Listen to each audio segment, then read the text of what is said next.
Baiklah, di sini saya akan menjelaskan bagian modul 3 di KB1 tentang organ dan sistem organ pada tubuh-tubuhan spermatodita. Nah, pada dasarnya tumbuhan tersusun atas 3 organ pokok. Di antaranya yang pertama ada radix atau akar, kemudian batang atau disebut dengan caulis, dan daun atau disebut dengan folium. Nah, pada modul ini kita akan mempelajari tentang organisasi kehidupan, tentunya yaitu tentang apa yang dimaksud dengan organ. Nah, di sini yang pertama itu ada organ pada tumbuhan. Organ pada tumbuhan sifatnya itu dibedakan menjadi 2 bagian. Di antaranya bagian yang bersifat vegetatif, yaitu antaranya ada akar, batang, dan daun. Dan yang kedua itu bagian yang bersifat generatif, yaitu bunga. Nah, di sini saya akan menjelaskan satu persatu tentang bagian tumbuhan. Di antaranya yang pertama itu ada akar. Nah, akar itu dapat kita bedakan dalam beberapa bagian, mulai dari atas ke bawah, yaitu ada pangkal akar, akar primer, cabang-cabang akar, rambut akar, ujung akar, dan duri akar. Fungsi utama akar adalah organ yang berperan dalam menyerap atau mengabsorpsi air dan garam-garam yang terlarut serta unsur-unsur hara dari dalam tanah. Penyerapan ini dilakukan oleh jaringan epidermia dan rambut akar yang terdapat di ujung-ujung akar. Akar juga berfungsi untuk mengangkut air dan garam-garam yang terlarut menuju batang. Tugas ini dilakukan oleh jaringan silem yang terdapat pada akar yang berlanjut ke silem batang dan silem daun. Nah, yang kedua itu ada bagian batang. Batang merupakan organ yang pada umumnya tumbuh di atas permukaan tanah. Nah, batang juga memiliki fungsi. Di antaranya yang pertama itu mengangkat air dan larutan garam dari akar menuju daun dan mengangkat hasil fotosintesis dari daun menuju akar. Nah, kemudian yang kedua mendukung bagian tumbuhan yang berada di atas permukaan tanah. Dan yang ketiga membentuk dan mengantarkan daun menuju arah datangnya cahaya matahari. Dan yang keempat itu ada tumbuhan tertentu seperti pada kantang, batang berfungsi sebagai tempat menyimpan cadangan makanan. Nah, kemudian setelah fungsi ada pula modifikasi batang. Nah, pada modifikasi ini batang dapat berupa rizoma, stolon, umbi batang, umbi lapis, dan tunas.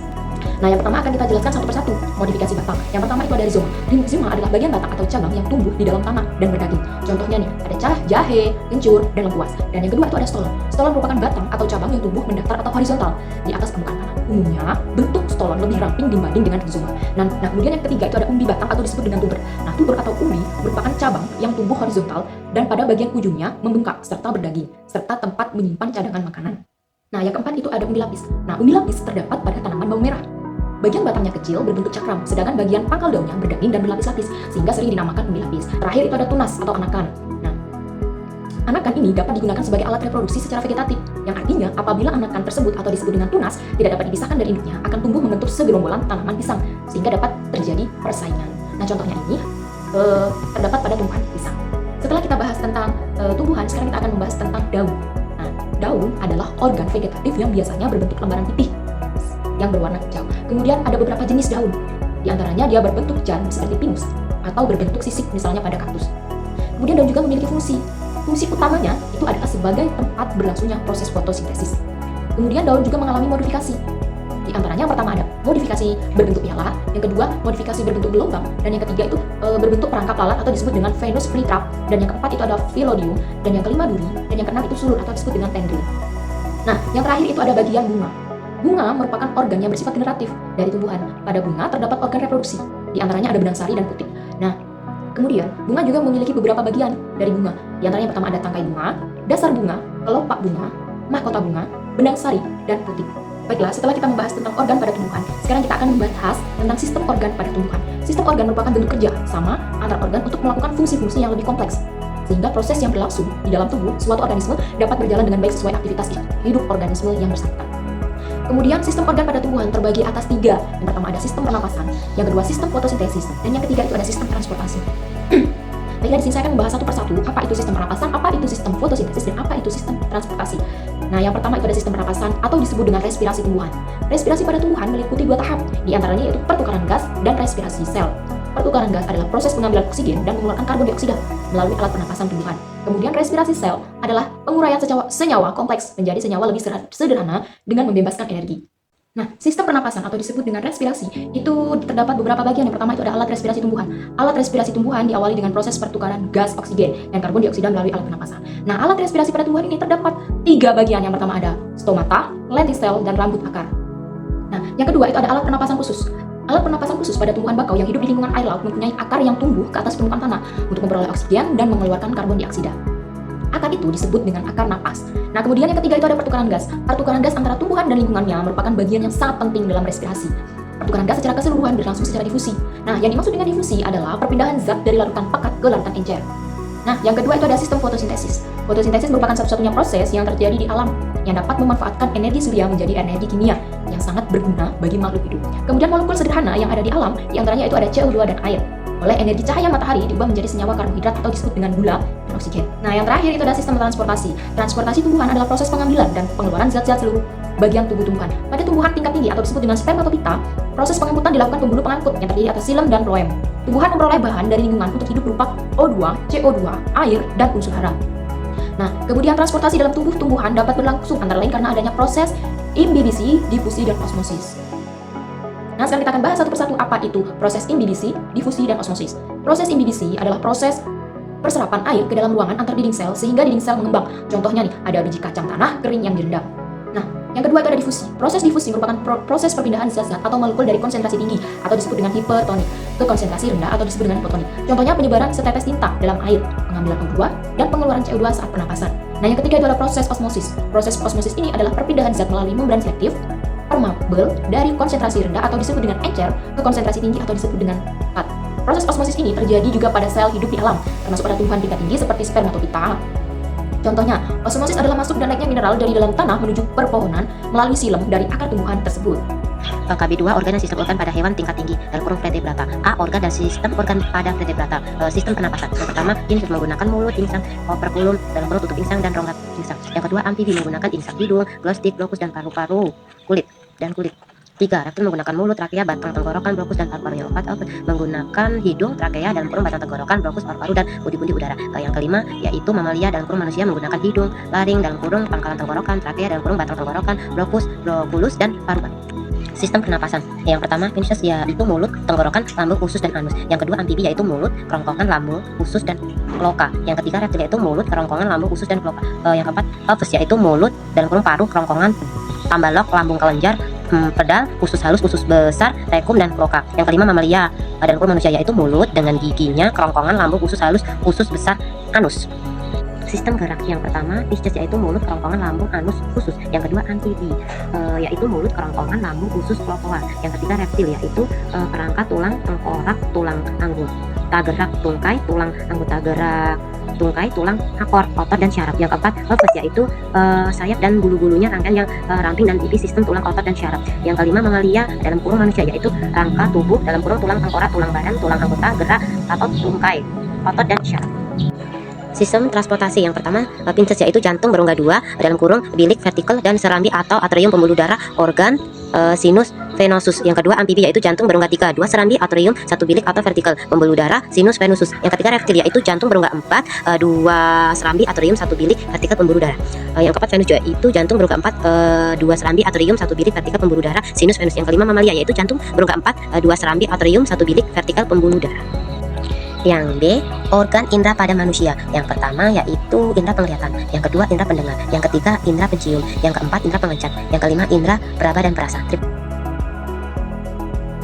Modul 4, perkembangbiakan makhluk hidup dan pemuliaan tanaman atau hewan ternak. Kegiatan belajar 1, perkembangbiakan tumbuhan. Proses perkembangbiakan pada tumbuhan dikelompokkan menjadi 2 golongan, yaitu perkembangbiakan vegetatif dan generatif. A. Perkembangbiakan tumbuhan rendah. Tumbuhan rendah adalah sekelompok tumbuhan yang mencangkup bakteri, ragi, jamur, ganggang, lumut, dan tumbuhan paku. 1. Perkembangbiakan vegetatif pada tumbuhan rendah. Tumbuhan rendah dilakukan dengan berbagai cara, diantaranya membelah diri, bertunas, dan menghasilkan spora. A. Membelah diri. Cara perkembangbiakan dengan cara membelah diri umumnya dilakukan oleh tumbuhan bersel satu, seperti bakteri dan berbagai jenis ganggang. Membentuk tunas. Cara perkembangbiakan dengan bertunas pada umumnya tumbuhan rendah dapat kita jumpai pada ragi dan lumut hati. Membentuk spora. C.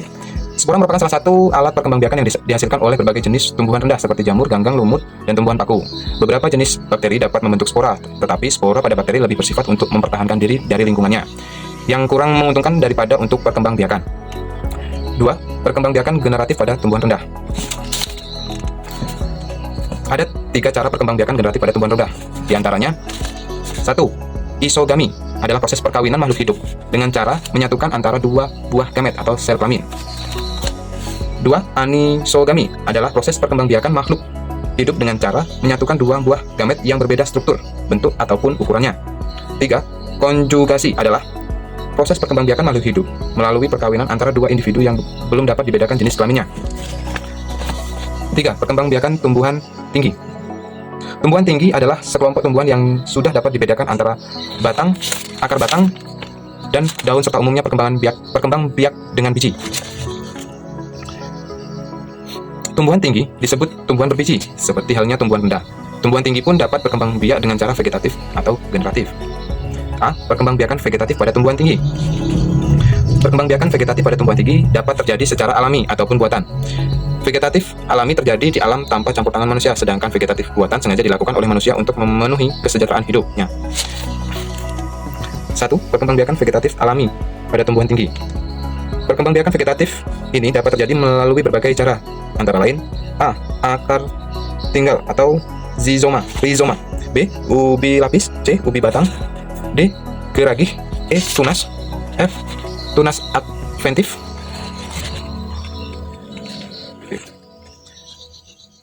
2. Perkembangbiakan vegetatif buatan. Perkembangbiakan seksual pada tumbuhan tinggi sengaja dilakukan oleh manusia dengan tujuan kesejahteraan manusia. Contohnya, cara menyetek, mencangkok, menyambung, merunduk, dan kultur jaringan. A. Perkembangbiakan generatif pada tumbuhan tinggi. Tumbuhan tinggi atau tumbuhan berbiji dikelompokkan menjadi 2 golongan, yaitu tumbuhan biji terbuka dan tumbuhan biji tertutup. B. Perkembangbiakan generatif pada Gymnospermae. Alat kelamin jantan dan betina pada Gymnospermae umumnya terpisah. Sebagai contoh pada tumbuhan pinus, sel telur dibentuk pada konus betina dan sperma dibentuk pada konus jantan. C. Perkembangbiakan generatif pada Agiospermae. Alat perkembangbiakan pada Agiospermae berupa bunga yang terdiri atas benang sari sebagai alat perkembangbiakan jantan dan putih sebagai alat perkembangbiakan betina. Baiklah, di sini saya akan melanjutkan modul 4 membawa KB2, yakni tentang perkembangan biak hewan dan manusia. Perkembangan biak pada hewan rendah, yakni dikategorikan menjadi 2, yakni generatif dan vegetatif. Nah, vegetatif ini adalah tidak terjadinya pertemuan antar sel jantan maupun sel betina, seperti membelah diri, bertunas, dan fragmentasi. Selanjutnya ada generatif. Perkembangan generatif, yakni melibatkan pertemuan sel, baik jantan maupun betina. Nah, proses tersebut menghasilkan individu baru yang memiliki kombinasi genetik dari kedua induk tersebut. Selanjutnya ada perkembangan biak pada hewan tingkat tinggi.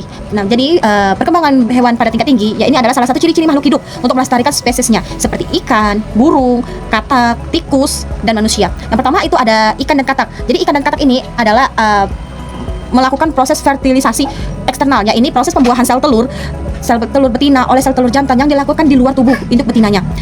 Yang ada fertilisasi internal, yakni pada burung, tikus, dan manusia. Jadi di sini tuh fertilisasi internal, yakni proses pembuahan yang terjadi ketika sperma membuahi sel telur di dalam tubuh betina, sehingga sel telur tersebut berada di dalam tubuh betina dan sel sperma yang masuk ke dalam tubuh untuk membuahinya.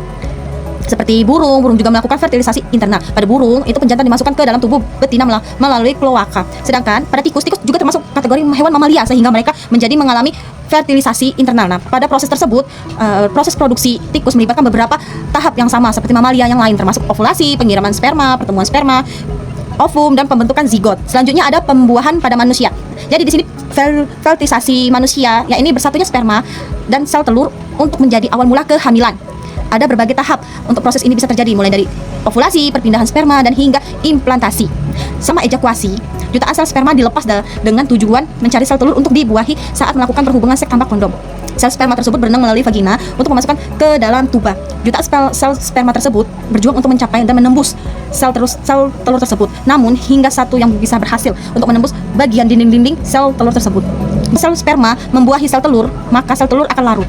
Nah, pada fertilisasi tersebut, ini berhasil dalam upaya untuk mencapai dan membuahi sel telur. Kemudian sel telur juga membuahi terus bergerak ke tuba Fallopi, sehingga embrio sel tunggal tersebut, zigot ini selama 7 hari berada berikutnya. Nah, embrio ini akan membelah diri menjadi 2 sel, lalu 4 sel, dan selebih-lebihnya dalam sel tersebut bisa disebut dengan mitosis. Nah, sekitar seminggu setelah sperma dibuahi sel telur, embrio ini telah berpindah tempat ke rahim. Nah, pada akhir masa transisi ini, embrio menjadi kumpulan sel yang sangat terorganisir bernama Blattokista. KB3, pemuliaan tanaman dan hewan ternak. A. Pemuliaan tanaman dan hewan ternak. 1. Hibridasi perkawinan silang merupakan proses perkawinan silang antara individu tumbuhan sejenis yang berbeda jenisnya. 2. Radiasi untuk memperoleh bibit unggul. Efek radiasi pada tanamannya dapat menimbulkan perubahan struktur dan komposisinya. 3. Rekayasa genetik. Teknik ini dengan cara mengotak-atik materi genetik tanaman yang akan dibudidayakan. B. Pemuliaan hewan. 1. Hibridasi atau perkawinan silang. Proses perkawinan silang pada hewan dapat dilakukan dengan cara tradisional, yaitu menyatukan hewan jantan dan betina pada suatu habitat atau kandang. 2. Teknik radiasi pada dasarnya dapat dilakukan pada hewan dengan cara radiasi sinar radioaktif dan sinar X akan menjadi motivasi pada makhluk hidup tak terkecuali hewan. 3. Rekayasa genetik untuk menghasilkan bibit unggul pada hewan merupakan mengubah susunan genetik di suatu individu sehingga individu yang akan menghasilkan sesuai yang diharapkan.